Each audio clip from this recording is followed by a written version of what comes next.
I'm Cory van Groningen, and we're here at John Rowe's farm here in Wellington County. When I started this, it was because I didn't want to eat hormones and antibiotics, and so I started doing that 50 or so more years ago. A good pile of compost. Yeah, that's moist earth, absolutely. So with that said, we'll go for a little tour and we'll start looking for some of those indicators of regeneration.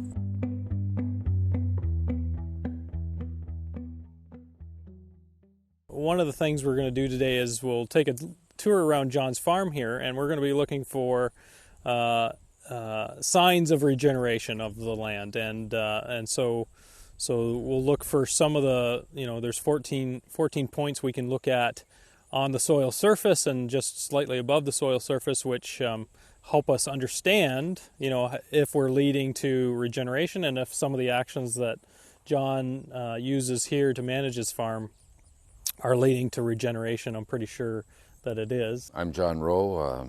I'd like to welcome you. Thank you. Our point here on this farm now has gone away from just being about food, but being about environmental regeneration.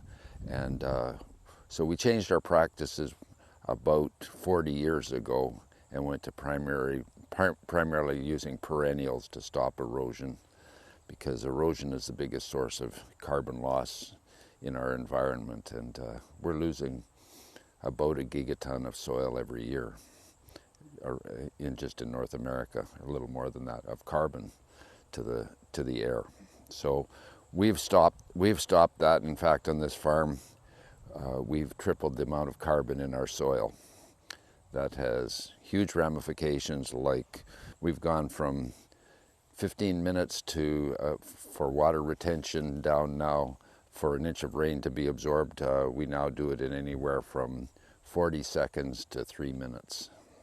So we have beef cattle now. I've retired from the pork production and whatnot, but yes, we still have beef cattle because I think they're the most important thing that we can use to regenerate. The Savory Institute actually has what they call 4 key insights to management that are important, because this is a very complex system here, even though it's a beef cattle farm, and there's lots of complexity. There's all kinds of life here. And so the first key insight is that ecosystems and systems function in wholes. So John's got 4 property lines here, but that doesn't mean that the water from the neighbor doesn't come in, that wildlife from the neighbor doesn't come in, and that cows don't get out sometimes, unfortunately, and so it's, the property lines are a boundary, but they're permeable, and there's things that come in and out. And so what John does here, and sort of the results that we see on the ground, are certainly influenced by the whole. It's also influenced by the people around it, the people that make it up, and the economics that are factors as well. And so we need to consider wholes, and there's certainly holes within holes. And so there's John has got a farm here and a family in Wellington County, but he's also part of a larger community in this area, and then there's also individuals within the farm here. And so another key insight is that different areas or different landscapes have different levels of brittleness. And so what they refer to as brittleness is basically the persistence of moisture. Another insight is that there's important predator-prey relationships that were part of how ecosystems establish. They're part of every ecosystem. And the fourth key insight, that time is what's the important factor in grazing, rather than necessarily how much grass there is or how many animals there are. And so that if we can manage for time, and specifically the recovery time of the grasses and the impact that we have on the grasses and the forbs and legumes and the trees and shrubs, then that's what should govern our grazing practices. So with that said, we'll go for a little tour and we'll start looking for some of those indicators of regeneration. So this is a good example of a pasture that we can stop and look at, like the soil surface and area slightly above the soil surface, to kind of give us an idea of the ecological processes that are going on, whether they're healthy and functioning. So the first thing we look at is live canopy abundance. So this is October. It's not exactly the most, the grasses aren't necessarily in full expression right now, but we do actually see a good canopy here. There's plenty of coverage of the soil. If I was a raindrop coming from thousands of feet up, I wouldn't very easily be able to find a piece of bare ground here, which is excellent. The other thing we can evaluate is living organisms. We can actually listen here. It's easy for us to hear. I'm not sure if you can hear it, but crickets are pretty plentiful here. And if we look at the soil surface, we can see examples of worm castings, and so we know living organisms are here in quite a good number. The next thing we want to look at is the functional group of plants that are growing here. Cool season grasses is the first thing we look at. In this ecoregion, I would call orchard grass, timothy, and I'd call those two very key species that we want to be on the lookout for, and we want to see them. So they're a very erect grass, and if there's something that we're doing with grazing that is negative, we'll actually see those species on the decline. So they won't be full, they won't have large coverage of the soil surface, as opposed to bluegrass. Bluegrass is a species that spreads out very close to the soil surface, so if we're seeing overgrazing, we'll actually see bluegrass doing quite well because the cattle would have taken out the competition from orchard grass and so on, and sort of left that niche open to the bluegrass. And that's that's one of the things in this non-brittle environment is very common. An overgrazed pasture will have a lot of bluegrass. The other functional group that we'd look at is forbs and legumes. So here we have red clover, we've got white clover over by John, we've got dandelions, we've got some burdock, we've got lots, like I mentioned before, we got lots of different, in other systems they'd be weeds. The only thing I consider a weed is something a cow won't eat. In other areas of the pasture here, we see curly dock and chicory and plantain and so on. So doing very well. In particular, a key species in this functional group I'd call red clover, because again, it is very upright as opposed to white clover. So red clover, if legumes aren't doing well in this pasture, we wouldn't see a lot of red clover. In some other different soils, so drier soils perhaps, we'd see more alfalfa. We do have alfalfa in this pasture, I've noticed. And bird's foot trefoil would be another one that we'd be looking for. But, the three together, depending on the soil type, we'd say if we saw any of those, that's a key species that indicates grazing's going well here. The third functional group that we'll talk about in this ecoregion is trees and shrubs. So as you can see from the footage here, it's beautiful on this farm. We got lots of trees and headlands and some in the middle of the trees. This particular maple is getting up in age. We want to be on the lookout for other functional groups as well. So we want to be on the lookout for what we call contextually rare desirable species.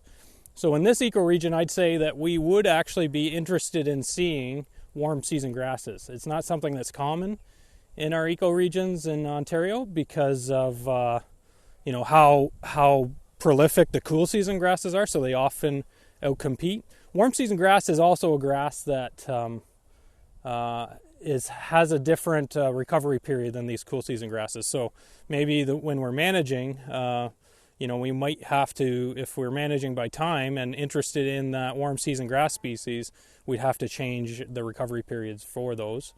They also have in any pasture situation in a temperate climate like we are in here, we're going to be overgrazing at least once in a season, and that's probably at the beginning of the season.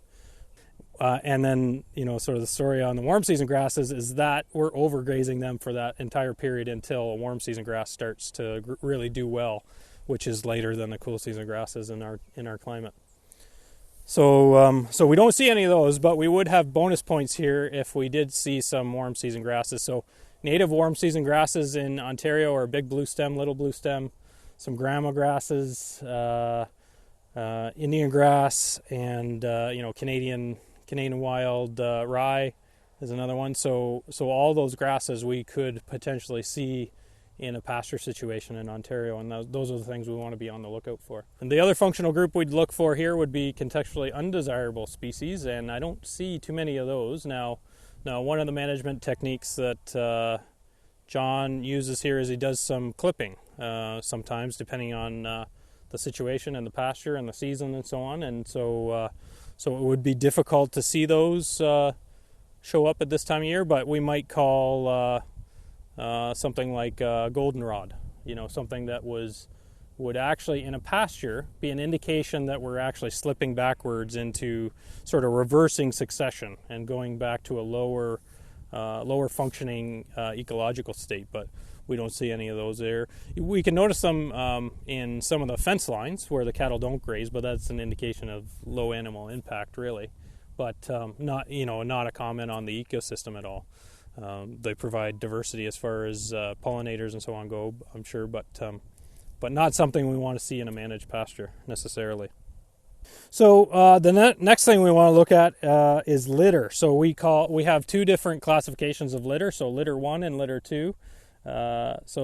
Litter 1 would be sort of the recent litter that's dead and on top of the surface, and then litter 2 would be litter that's actually being incorporated into the soil itself, so it's decomposing and becoming part of the soil. Animal impact can make a big influence on how we get that litter in contact with the soil, and so the hooves of these cattle do a great job at doing that. And then when we put that litter in contact with the soil surface, and with the humidity that we have or the moisture that we have in this non-brittle environment, we can really convert organic matter, grass, litter 1 into litter 2, so decomposing litter, and that's what the living organisms in the soil take down and help add to the carbon bank there. Also the roots in the plants as well. But dung decomposition, I don't see any dung that isn't. Of course, it's hard to see here, but I don't see any dung that's not decomposed here, and that's another factor of us being in a non-brittle environment. Another thing that we want to see is capping. So we don't see, in this situation, we don't see any capping. Capping would be a small crust that's actually developed when rain hits the soil directly. So a cap really inhibits the infiltration of water, and so that's where the water runs over the soil surface. With that capping, we'd also see possibly examples of water erosion, which is another thing that we want to look for. We don't see, again, I don't see any of that situation here at all. The only erosion on this farm is in the laneway. Right, that's right. Yeah, where it's bare. Yeah. So absolutely. So very good on those factors. Wind erosion, again, wind just doesn't get a chance to touch the soil, so we're not going to find any examples of wind erosion here. Going through those 14 points, this would be a pasture that would score about 60, 65, I would say. It's looking great, and that would be, that's a score all the way from positive 120 down to negative 200 or something like that. So it's an excellent example of pasture here on this farm. I don't think that the population growth can go on forever. We've got to face that as well, but at this point in time we're at a very fortunate period because we have an abundance of food. We may not distribute it properly or well. At the same time we have challenges. Our atmosphere is suffering, and the solution involves many things, one of which is using a management system that addresses more than just one parameter. And in our world, we've spent many years, thousands of years, thinking that food production was an end to itself, and that whatever you had to do to get food was important.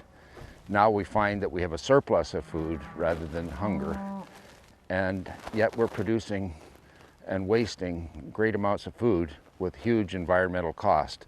The opportunity is to look at ways to making food in a way that is safer for the environment or more beneficial. And that means in my mind, looking at nature and seeing what nature can teach us. And what nature I see is that animals are very important in balancing nature, and we need even more diversity to have a robust environment. I don't really see that people need to eat animals. What I see is that we need animals, and I look at our history, and we killed many more buffalo than we have cattle, and yet we think cattle are a problem. And we didn't have this problem when we had 10 times more buffalo, which are 3 times as big as a cow, and we had 10 times more of them. And yet we have 10 million cows, we had 90 million buffalo at least, and yet they were beneficial to the environment. It's our management system. Cows, I agree with people that say that cows are damaging to the environment only because of the management systems that we have in place today. We manage here using perennials, and I think that perennials need to be an important part of every management system. We need vegetables, but vegetables, even organically grown vegetables, only take from the soil. How do you refertilize that soil? So we always talk about organic farmers bringing in nutrients. So maybe instead of bringing in inorganic fertilizers in commercial farms, we need to start having trains carting poop all over the place so that we can grow the vegetables in Leamington or wherever, but we get in the land that is suitable for cattle or chickens or pigs or whatever, that we use that fertilizer on that, so that we use organic fertilizer and keep building the carbon in the soil instead of depleting it. I see great opportunity for many more jobs in this, because we have capitalized agriculture to the point where it is now an industry unto itself, which industrialized farming is growing its carbon footprint. Every decade we add the level of fertilizer that we have to use because our nutrient levels are declining. If we use a system that is more diverse, it takes much more labor, as you well know, as you convert your farm to doing this. And we'll be able to scale it to some degree, but there's going to be much more labor. Like the trees that we see here can give us apples without any chemicals, but we have to change a few rules that you can allow animals to be in the orchard. Right now it's against the rules to let animals in your orchard because we worry about listeria. But then we spray all kinds of chemicals on it to prevent the worms and whatnot. But when the cows eat these apples on the ground, then there's nowhere for worms next year. And let me show you an apple. Food is so easy. Healthy food is, we don't have to have healthy food, but we've learned to have pretty healthy food. Right. But like we talk about grass-fed now, and people are starting to recognize the importance of that. But if we feed cows annual grasses, that is very foolish. Like that does not address the issue that we have. We need to use perennials. I don't care whether you have cows, but I haven't found a better thing than a cow as a ruminant that we can manage well to use and revitalize our soils. And grasses are very important. They stop erosion. They reverse erosion. The amount of carbon, as I said, we've tripled the carbon in our soil in 40 years. That doesn't sound like a lot. It's only, now we're up to under 6%, but that's still thousands of pounds of carbon per acre every year. And we can do that, and we need to know that there's great hope. When I started this, it was because I didn't want to eat hormones and antibiotics, and so I started doing that 50 or so more years ago. And then I found that I needed to figure out how to feed the cows differently so that they weren't in stress, so that they didn't get sick. So we started doing that, and then when I put them out, and when we ended up feeding grass, what we found was that the fats in their body changed significantly to be much healthier. And cows in our herd, well, that cow there is about 12 or 13 years old. That one over, and where is she? She's gone. There's cows in this herd that are 20 years old. And the average age of a cow in a dairy herd is 3 or 4, and the average age of a beef cow is 6 or 7. And they're dying of, by the time they're 10, they're dying of diseases that we would die of from bad fats. And so when we changed that to keep them healthy, I found out that we were going to get healthier food for ourselves. Right. Continue spreading the message, and those of us that are involved in ecological projects, a very important factor in it is communicating it and sharing it with people. Yep. And I find it not in a judgmental way, and that's easy for me not to be too judgmental because I've made so many mistakes. It's, we must recognize that there's many different paths, but we have to work together, and we have to look to what other people are doing with respect. What we call contextually desirable rare species. I'll try that again. What, Danny? There's a calf down over there. Okay. It was something that. All right, that's me.